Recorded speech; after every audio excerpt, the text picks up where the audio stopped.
Hello friends, this is Pawan Chaudhary. Welcome to Unacademy. इस video में हम लोग बात करेंगे एक बहुत ही इंपॉर्टेंट रिवोल्ट के बारे में, और ये रिवोल्ट था बुंदेला रिबेलियन 1842 1842 की बुंदेला क्रांति। अब आपने 1857 की क्रांति के बारे में सुना होगा, जिसको जनरली हम लोग भारत का पहला स्वतंत्रता विद्रोह का पहला वॉर ऑफ इंडिपेंडेंस कहते हैं, फर्स्ट वॉर ऑफ इंडिपेंडेंस। उसके अलावा 1807 में भी वेल्लोर एक म्यूटिनी हुई थी, जो तमिलनाडु में वेल्लोर है, वहां पर एक म्यूटिनी हुई थी। तो वेल्लोर म्यूटिनी काफी छोटा था, बहुत ज्यादा उसके अंदर ऐसी कुछ चीजें आपको नहीं हुई। लेकिन जो बुंदेला रिबेलियन 1842 का, ये कहीं ना कहीं 1857 की क्रांति के पहले एक बहुत ही इंपॉर्टेंट और बहुत ही बड़ा रिवोल्ट हुआ था। और इस रिवोल्ट ने उस समय अंग्रेजों के कान खड़े कर दिए थे कि जो भारत के लोग हैं वो हमारे खिलाफ विद्रोह, हमारे खिलाफ रिवोल्ट करना स्टार्ट कर चुके हैं।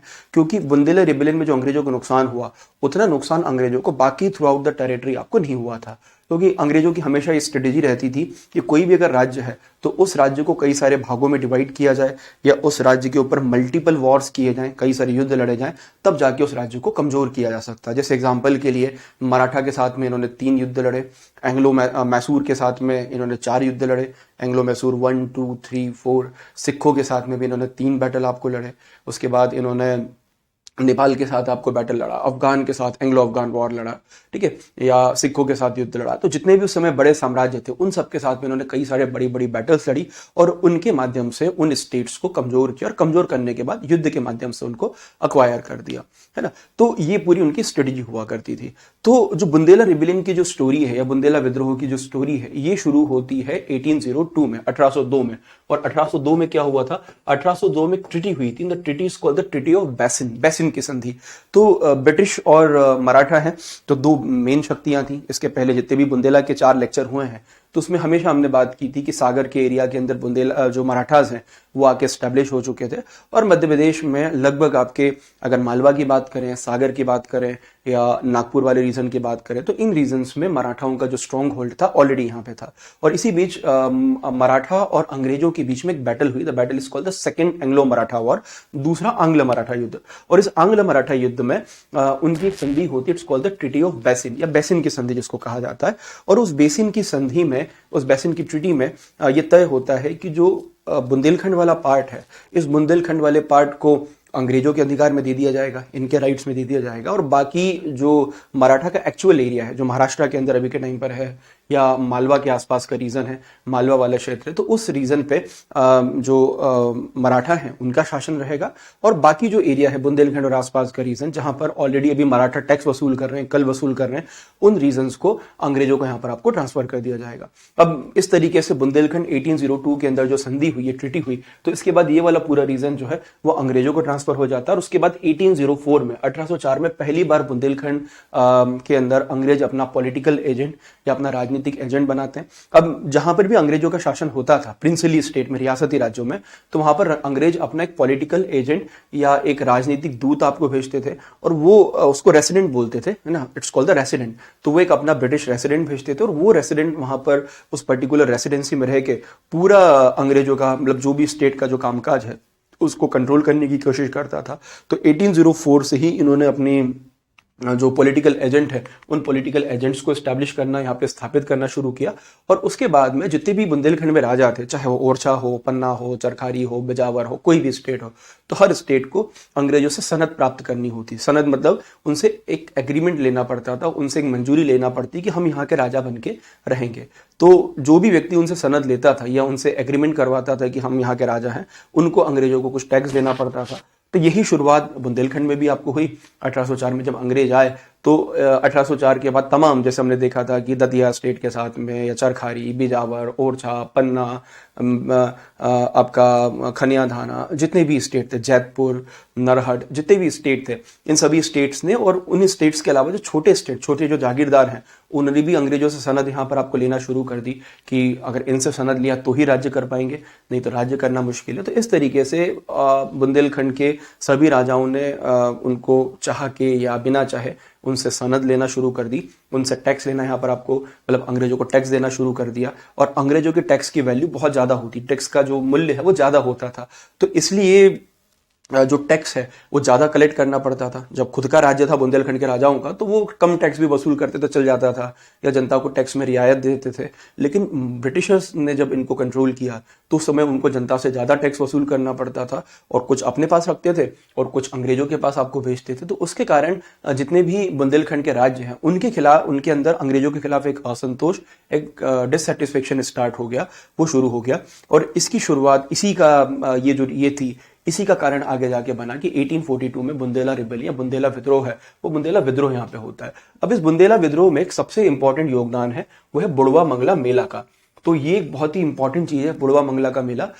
शायद आपने बुंदेला वाले लेक्चर जब सुना हो तब उसके बारे में आपको मैंने बात की थी। अभी बुड़वा मंगला में होता क्या था कि बुड़वा मंगला के अंदर जो राजा थे, तो इसकी स्टार्टिंग में आपको बताया था कि बुड़वा मंगला की शुरुआत जो होती काशी में होती है।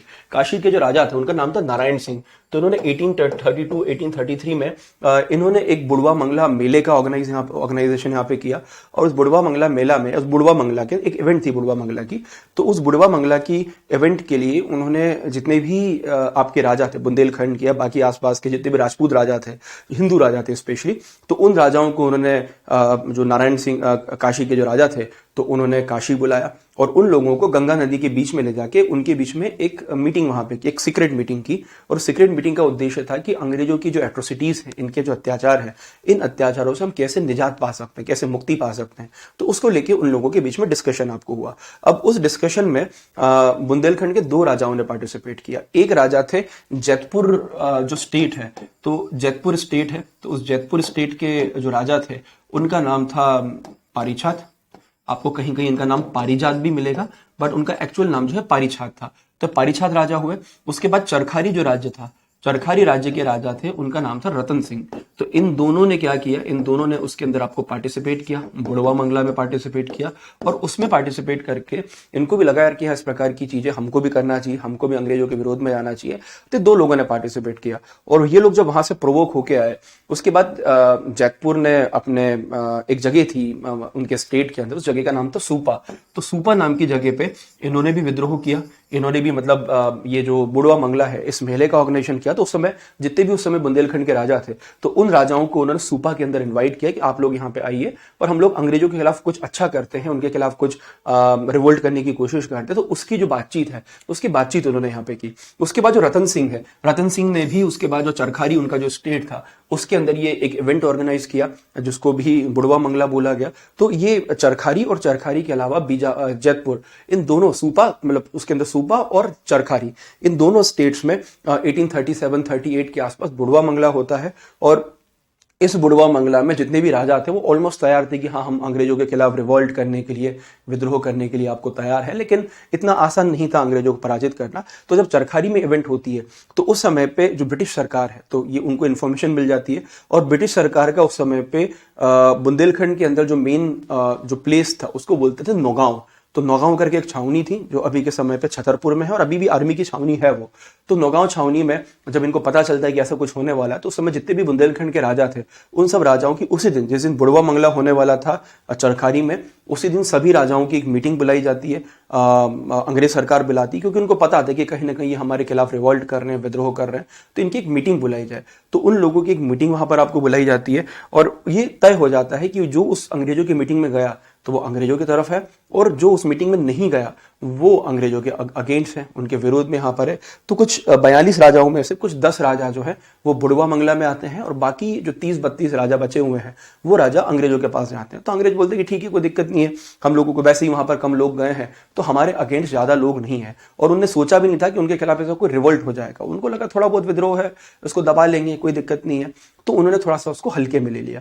अब ये जो बुड़वा मंगला है ये कहीं ना कहीं शुरुआत था आपके 1842 के रिवॉल्ट का, 1842 के क्रांति का। अब इस क्रांति के या इस रिवोलियन के, अब क्रांति की जगह इसको विद्रोह बोलेंगे तो ज्यादा, इसको बुंदेला विद्रोह बोला जाता है। क्रांति बड़े एरिया में, बड़े क्षेत्र में आपको होती है जहां पर कई सारी सेनाएं क्रांति कर दे, तो इसको विद्रोह बोल सकते हैं। तो ये जो बुंदेला विद्रोह है इसके दो इंपॉर्टेंट कारण थे। एक तो सबसे इंपॉर्टेंट था कि जो अंग्रेजों के साथ जो ट्रीटी हुई थी, उस ट्रीटी या उस संधि के बाद मराठा की जगह अंग्रेज आ जाए। और ऑब्वियसली बात, भले मराठा हो चाहे कोई और राजपूत राजा हो, थे तो अपने ही, है ना, ब्रिटिश तो पराये थे तो वो उसी की तरह आपको ट्रीट करेंगे। तो अंग्रेजों का जो बिहेवियर था वो कहीं भी इनको लेके आपको सही नहीं था, ठीक है। एक तो ये रीजन हुआ। उसके बाद इनका जो लैंड रेवेन्यू सिस्टम था अंग्रेजों का, तो जो लैंड रेवेन्यू सिस्टम वो महलवाड़ी या फिर आपका जमींदारी सिस्टम जो बाकी बंगाल वगैरह में चला रहे थे, वही पूरा सिस्टम वो यहाँ पर भी आपको लेके आए, इस रीजन में भी लेके आए। तो उसके कारण लोगों पर टैक्स जो है, कर है, वो कर ज्यादा लगने लग गया, ज्यादा टैक्स उनको लगने लग गया। फॉर दैट रीजन आप देखोगे कि फॉर दैट रीजन जो है वो विद्रोह की यहाँ पे शुरुआत हुई। तो कहीं ना कहीं प्रजा के ऊपर भी प्रेशर है और राजा के ऊपर भी प्रेशर है। जो राजा अपने आप को इंडिपेंडेंट बताना चाहते थे वो तब अंग्रेजों के अधीन हो गए, एक तरीके से उनके अंडर हो गए, तो उनको अंग्रेजों को भी जवाब देना पड़ता। कभी टैक्स कम कलेक्ट हुआ तो the king was answerable to the British कि भैया टैक्स क्यों कम वसूल हुआ। कई बार राजाओं को अपनी जेब से पैसा देना पड़ता था कि चलो ठीक है टैक्स जमा करो, अंग्रेजों के पास कम नहीं जाना चाहिए, कम गया तो फिर वो प्रॉब्लम क्रिएट कर देंगे। तो ये स्थिति थी। तो इस स्थिति से सभी राजा परेशान थे, लेकिन उसमें से 4 राजा ऐसे थे जिन्होंने सोचा कि हमको अब अंग्रेजों के खिलाफ रिवोल्ट यहाँ पे करना है। और इस पूरे रिवोल्ट की शुरुआत की थी मधुकर शाह ने, जो आपके नरहट के राजा थे। तो 4 राजा जो हैं उन्होंने इस पूरे रिवोल्ट में पार्टिसिपेट किया। और भी कई सारे राजा थे, लेकिन ये 4 इंपॉर्टेंट राजा थे। तो पहली बार विद्रोह शुरू किया मधुकर शाह बुंदेला, और उनके साथ आपके इट्स कॉल्ड द गणेशजू बुंदेला। तो ये नरहट के राजा थे जो मेन लीडर स्टार्टिंग में आपको बने। फिर जवाहर सिंह बुंदेला थे जो चंद्रपुर के राजा थे। पारीछात जो जैतपुर के राजा थे, और हृदय शाह जो थे वो हीरापुर के राजा थे। तो जवाहर सिंह बुंदेला, मधुकर शाह बुंदेला, गुंजेशु बुंदेला, पारीछात और हृदय शाह, ये सब लोगों ने मिलकर इस रिवोल्ट की आपको स्टार्टिंग की। The revolt was started by the rebellion, revolt जो भी आप बोले, started by the Madhukar Shah Bundela, और इसकी जो अंत किया वो अंत हुआ पारीछात के टाइम पर। तो he was a main leader जिसने शुरू किया, और इनके टाइम पर ये रिबेलियन यहाँ पर आपको अंत आपको होता। तो इस तरीके से ये 4 जो इंपॉर्टेंट लीडर, आप याद रखना कि इन 4 इंपॉर्टेंट लीडर ने इस बैटल को यहां पर आपको लड़ा। अब इस बैटल की शुरुआत होती है 8 अप्रैल 1842 को, 8 अप्रैल 1842 को, जहां पर जो नरहट के राजा है आपके मधुकर शाह बुंदेला, ये अंग्रेजों के खिलाफ नरहट के अंदर आपको विद्रोह कर देते हैं। और वहां पर विद्रोह करके आसपास के जो एरिया में जो भी अंग्रेज अधिकारी थे, उन अंग्रेज अधिकारियों की हत्या कर देते हैं, उनको किल कर देते हैं। और वहां से ये कोशिश करते हैं कि बांदा और हमीरपुर वाला रीजन है, उस रीजन पे भी जाके आपको कैप्चर कर सकें। उसके बाद ये सागर और नरसिंहपुर वाला रीजन है, इस रीजन को कैप्चर कर लेते हैं। सागर है, नरसिंहपुर। अच्छा, उस समय एक और चीज थी कि उस समय अंग्रेजों ने क्या किया था कि एक जैसे सेंट्रल प्रोविंस है, मध्य प्रांत जिसको हम लोग बोलते हैं, तो मध्य प्रांत तो 1861 में बना है ना, काफी बाद में बना। लेकिन उसके पहले इस पूरे रीजन को बोलते थे Sagar and Narmada territory. Sagar and Narmada territory मैं लिख देता हूं यहां पे, it is called the Sagar and Narmada. Narmada मतलब नर्मदा, तो अंग्रेज नर्मदा को नर्मदा बोलते थे। तो सागर एंड नर्मदा टेरिटरी, और यही टेरिटरी जो है ये बाद में जाके सेंट्रल प्रोविंस या मध्य प्रांत बना। तो इनिशियली जो है ये सागर एंड नर्मदा टेरिटरी थी। तो सागर एंड नर्मदा टेरिटरी में सबसे पहले सागर पे हमला करते हैं, जो अंग्रेजों का मेन स्ट्रॉन्ग होल्ड था। फिर वहां से नरसिंहपुर पे हमला करते हैं। नरसिंहपुर में भी अंग्रेजों का शासन, वहां का एक कलेक्टर आपको बैठा करता था, यहाँ पे हमला करते हैं। उसके बाद दे ट्राइड की बांदा और हमीरपुर वाला जो रीजन है उस पर भी आपको हमला किया जाए। तो 8 अप्रैल को ये बैटल शुरू करते हैं 1842 में, और इन रीजन्स पे आपको जाके आपको कैप्चर करते हैं। अब इस समय क्या था कि इसी समय पे जो जो अफगान वॉर था, आंग्ल अफगान वॉर, तो वो भी ऑलरेडी चल रहा था। अंग्रेजों के कई सारे जो सैनिक हैं वो एंग्लो अफगान वॉर में अफगानिस्तान गए हुए थे, और उस बैटल में उनके कम से कम 16,000 से ज्यादा सैनिक जो है वो अंग्रेजों के सैनिक भी आपको शहीद हो गए थे, और भी ज्यादा सैनिक जो है उनके शहीद हो गए थे। तो उस कारण अंग्रेजों की स्थिति बड़ी कमजोर थी। स्पेशली जो बुंदेलखंड और यूपी वाला पार्ट था, यूपी मतलब उस समय का यूनाइटेड प्रोविंस वाला पार्ट, शायद उस समय यूनाइटेड प्रोविंस बन गया होगा या बनने की कगार पे होगा। तो उस पूरे रीजन के अंदर आप देखोगे, इस पूरे रीजन में इनके पास अपनी आर्मी ज्यादा नहीं थी, तो इसका फायदा इनको मिल गया। तो ये हमला करके जगह जगह अंग्रेजों की जो चेक पोस्ट थी, जहां पे अंग्रेजों के ऑफिस वगैरह थे, उन पे हमला करके उन रीजन को अपने कंट्रोल में यहां पर आपको ले लेते हैं, है ना, ये सब चीजें कर लेते हैं। अब इसके पहले क्या हुआ कि जब ये बैटल हुआ तो पारीछात भी आपको आ गए। अब जो पारीछात के जो फादर थे किशोरी सिंह, तो इन्होंने ऑलरेडी अंग्रेजों के साथ ट्रीटी कर रखी थी कि एक सहायक संधि, एक सब्सिडरी अलायंस कर रखी थी, लेकिन पारीछात को मंजूर नहीं था। पारीछात का बोलना है कि मैं तो एक इंडिपेंडेंट राजा हूं, मैं क्यों अंग्रेजों के अधीन रहूंगा। तो उन्होंने उस ट्रीटी को मानने से मना कर दिया।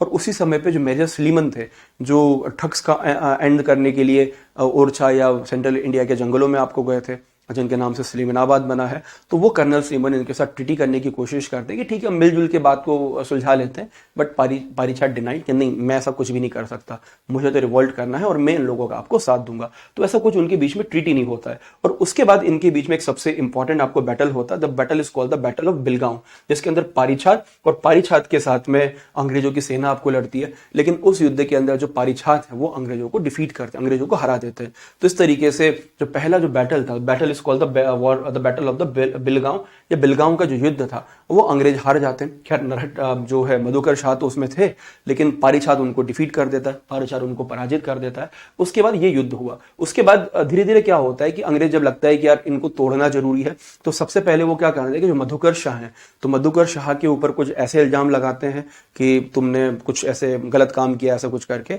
और ऐसा करके उनको ब्लैकमेल कर देते हैं। तो उसके कारण मधुकर शाह जो है वो उस पूरी बैटल से आपको हट जाते हैं, अलग हट जाते हैं। उसके बाद 8 जून 1842 को इनके बीच में एक और बैटल हुआ, the battle is called the battle of Panwari. और इस बैटल ऑफ पनवाड़ी में जो है अंग्रेज आपके जो नरहट की सेना थी और साथ में पारीछात की सेना, नरहट और जैतपुर की जो सेना थी, इनकी कंबाइन सेना को, और साथ में चंद्रपुर नरहट और आपके जैतपुर, इन तीनों की जो कंबाइन सेना है, तो इन कंबाइन सेना को 8 जून 1842 को एक पनवाड़ी का बैटल होता है, उसमें डिफीट कर देते हैं। क्योंकि देखो इन लोगों के पास कोई ज्यादा हथियार नहीं थे, न इनके पास कोई गोला बारूद था, अंग्रेजों के पास गोला बारूद है, आपके उस समय के हिसाब से आधुनिक हथियार भी थे, बंदूक थी, मैस्केट्स वगैरह थे, इनके पास तलवारें थी, थोड़ी बहुत कुछ बंदूकें थी। तो उन्हीं के दम पे युद्ध लड़ रहे थे, हौसले के दम पे, है ना, उनके करेज के दम पे ये युद्ध वहां पर आपको लड़ रहे थे। तो ये बैटल ऑफ पनवाड़ी होती, जिसके अंदर ये लोग आपको डिफीट हो जाते हैं। उसके बाद बांदा के जो नवाब थे उनका नाम था जुल्फिकार अली। अब अंग्रेजों के पास वैसे ही मैंने आपको बताया कि सेना तो बहुत कम थी, जो सेना थी वो अफगानिस्तान में थी, कुछ सेना अफगानिस्तान से वापस लौट रही थी। तो उस समय पे ये कॉन्टेक्ट करते हैं बांदा के नवाब से, क्योंकि जो मधुकर शाह थे उन्होंने बांदा पे भी हमला किया था। तो वो बांदा के नवाब से बातचीत करते हैं, बोले यार तुम हमारा सपोर्ट करो, क्योंकि बांदा के नवाब ने 1842 में भी उनका सपोर्ट किया और 1857 में भी सपोर्ट किया। तो ये बांदा के नवाब को कांटेक्ट करते हैं, जुल्फिकार खान को, और उनसे सेना मांगते हैं, वो अपनी सेना प्रोवाइड कर देते हैं। फिर ये अपने बाकी जो दूसरे स्टेट थे, जैसे ओरछा स्टेट हो गया, तो ओरछा स्टेट में उस समय जो लड़ाई सरकार वहां की जो राजमाता थी, तो उनका शासन था, मतलब वो खुद रानी नहीं थी, धर्मपाल के बाद में।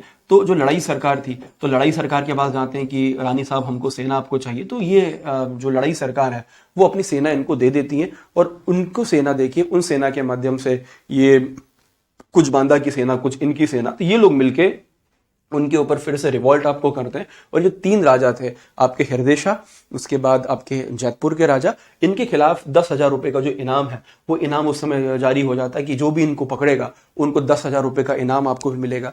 और उस समय ये था कि ये लोग बुंदेलखंड के गाँव में घूम रहे थे, खुले घूम रहे थे। एक बार ये जाके सिमरिया में जाके आपको छुप गए उस रीजन में, तो वहां के राजा ने भी इन्फॉर्मेशन शुरू में तो आपको नहीं दी। तो ये खुला बुंदेलखंड में घूम रहे थे, लोगों के घर जाके खाना खा रहे थे, लोगों का सपोर्ट ले रहे थे, उनके घर में जाके सो रहे थे, लेकिन किसी ने जानकारी नहीं दी कि लोग यहाँ पर आपको छुपा। 10,000 रुपए उस समय बड़ी बात थी, बताया था ना। 500 रुपए की तो जागीरें हुआ करती थी बुंदेलखंड में, कई सारी जागीरें ऐसी थी जहां पर महीने का 500 रुपए टैक्स आता था, ठीक है, मतलब साल का 6,000 रुपए टैक्स हो गया। तो किसी एक स्टेट का टैक्स 6,000 रुपए है और इनको पकड़वाने पे 10,000 रुपए का इनाम मिलेगा। सोचो 10,000 रुपए कितनी बड़ी बात थी उस समय। आज के समय का आप सोच लो कि कम से कम 10 करोड़ रुपया, 10 करोड़ रुपीस, इतनी बड़ी अगर रकम कोई दे दे तो आज के टाइम पर तो लोग अपने बाप को पकड़वा दे, है ना, ऐसा हो सकता है।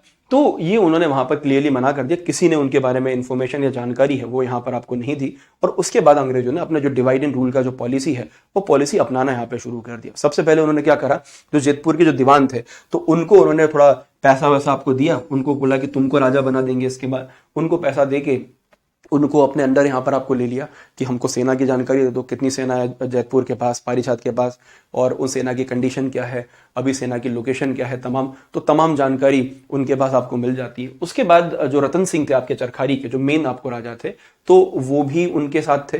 अब रतन सिंह को भी ये किसी भी तरीके से कि तुमको हम ये कुछ कर देंगे ऐसा कुछ करके, तो रतन सिंह जो है उसको भी युद्ध से अलग कर लेते हैं। ये कोशिश करते हैं कि रतन सिंह को अपने अधीन ले लें, लेकिन रतन सिंह उस युद्ध से खुद ही हट जाते हैं क्योंकि उनकी सेना भी कमजोर हो चुकी थी और शायद उनको लगता था कि इस रिवोल्ट का कोई रिजल्ट नहीं निकलेगा, कोई परिणाम नहीं निकलेगा, तो वो रतन सिंह खुद इस रिवोल्ट से आपको अलग हो जाते हैं। उसके बाद कर्नल जो स्लीमन थे, तो कर्नल स्लीमन पूरी तैयारी करते हैं, एक बैटल लड़ते हैं, तो battle is called the battle of Badhora, और ये इस युद्ध की फाइनल बैटल यहां पर आपको मानी जाती है। और बैटल ऑफ जो बधोरा था, तो उस बैटल ऑफ बधोरा में पारीछात और दोनों के बीच में जो बैटल है, वो बैटल आपको होती है, और उस युद्ध के अंदर जो पारीछात है, पारीछात युद्ध के अंदर आपको हार जाते हैं, और पारीछात वहां से मैदान छोड़ के आपको भाग जाते हैं, क्योंकि ऑप्शन नहीं था, छोटी सी सेना थी, कैसे यहां पर आपको लड़ेंगे। उसके बाद जो पारीछात अपने खुद के राज्य में जाके छुप जाते हैं। फिर 27 नवंबर 1842 को तो पारीछात जो है ये जैतपुर छोड़ के भी भाग जाते हैं, क्योंकि जैतपुर के ऊपर अंग्रेजों ने हमला कर दिया,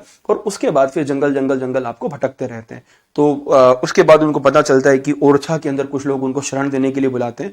तो ये ओरछा स्टेट जो था उस समय पे, तो ओरछा स्टेट में उस समय शरण लेने जाते हैं, लेकिन ये एक ट्रैप था उनको पकड़ने का, एक जाल था उनको पकड़ने का। तो जैसे ये ओरछा स्टेट में जाते हैं, तो वहां पर जहां पे ये रुके हुए थे, तो उसकी इन्फॉर्मेशन जो ओरछा की रानी थी, जो बताया लड़ाई सर का, तो वो अंग्रेजों को इन्फॉर्मेशन दे देती है। और ये एक मंदिर में जब दर्शन करने जाते हैं, तो उस समय अंग्रेज अधिकारी इनको पकड़ लेते हैं, और बाद में इनको पकड़ के इनको फांसी पर चढ़ा दिया जाता है। तो जैसी आपके पारीछात की डेथ हुई, उनकी मृत्यु हुई, तो उसके बाद से ही ये जो पूरा रिबेलियन या पूरा विद्रोह आपका समाप्त हो जाता है। तो और जो पहला आप बोल सकते हैं कि पहला जो इंपॉर्टेंट रिवोल्ट हुआ था भारत में, वो रिवोल्ट एंड हो जाता। खैर ऐसे कई सारे रिवोल्ट पूरे भारत में हुए होंगे जो शायद हमारे नॉलेज में नहीं है, या हम लोग उसके इतना इंपॉर्टेंट शायद उस समय अभी नहीं है, लेकिन मध्य प्रदेश में रिवोल्ट हुआ था, इसलिए ये वाला रिवोल्ट हमारे लिए इंपॉर्टेंट, हमारे मध्य प्रदेश के क्षेत्र में हुआ था। So this revolt is very important, और कई बार एग्जाम में आपको आ सकता है, 5 नंबर या 11 नंबर में भी आ सकता है, 3 नंबर में पूछा जा सकता है। जो इंपॉर्टेंट फैक्ट्स मैंने बताए वो प्रीलिम्स में भी आपको काम आ सकते हैं। ठीक है, तो ये एक छोटा सा वीडियो यहाँ पे। और इसी के साथ चल रहा है अनअकैडमी का एक बड़ा इंपॉर्टेंट ऑफर, और अगर आप अभी 28 तारीख के पहले अनअकैडमी का प्लस सब्सक्रिप्शन खरीदते हैं 22 से 28 के बीच में, तो इसमें आपको मिलेगा अनअकैडमी के प्लस सब्सक्रिप्शन पे 20% डिस्काउंट, 20% डिस्काउंट, और उसी के साथ में आपको मिलेगा 3 महीने का एडिशनल बेनिफिट। मतलब अगर आप 1 साल का सब्सक्रिप्शन खरीदते हैं, तो 3 महीने का सब्सक्रिप्शन आपको एक्स्ट्रा मिल जाएगा। और इसके लिए आपको सिंपली मेरा कोड पवन लाइव है, इस कोड का यूज आपको करना है। उसके अलावा व्यापम के कोर्सेज के ऊपर भी सेम ऑफर आप एप्लीकेबल है। You can go and take plus subscription of Vyapam also, तो व्यापम पे भी आपको सेम इसी प्रकार का ऑफर मिल जाएगा। उसके साथ जो इंपॉर्टेंट कोर्सेज अभी के समय पे चल रहे हैं, तो एक मेरा इंपॉर्टेंट कोर्स चल रहा है स्टेप टू नरोना, जिसके अंदर एक कंप्लीट एमपीजी के एमपीपीएससी प्रीलिम्स 2022 के लिए मैं आपको एक पूरा कोर्स कंप्लीट करूंगा, जिसमें हम लोग पूरा एमपीजी के जो है वो कंप्लीट करेंगे। It include unit number 1, unit number 3, unit number 5, पूरा एमपी का कंप्लीट होगा। उसके अलावा एमपी का एजुकेशन, एमपी का हेल्थ, और जितने भी मिसलेनियस टॉपिक्स हैं सभी कंप्लीट किए जाएंगे। और उसी तरीके से स्टेप टू नरोना में और भी कई सारे जो बाकी बचे हुए यूनिट हैं वो भी इसके अंदर मैं आपको पढ़ाने वाला हूँ। और इन तमाम चीज़ों के लिए आपको सिंपली मेरा कोड है पवन लाइव यूज़ करना है। You can also go to Unacademy store, और अनअकैडमी स्टोर पर भी जाकर इसको आप परचेज कर सकते हैं। और स्टोर पे जाने के लिए सिंपली आप अनअकैडमी ऐप खोलिए और स्टोर पे क्लिक कीजिए, और स्टोर पे क्लिक करते ही स्टोर में जितने भी ऑफर हैं तमाम ऑफर आपको मिल जाएंगे। उसके अलावा और भी कई सारे पटवारी के लिए कोर्स आ चुका है, रैपिड रिवीजन एमपीपीएससी प्रीलिम्स के लिए आ चुका है, और भी कई सारे सीरीज अभी के समय पे चल रहे हैं। और इन सीरीज को अभी आप अनअकैडमी प्लस सब्सक्रिप्शन पे जाके परचेज कर सकते हैं, या स्टोर पे जाके परचेज कर सकते हैं। तो ये बात हुई अनअकैडमी प्लस सब्सक्रिप्शन की। Go and take a plus subscription. चलिए, थैंक यू।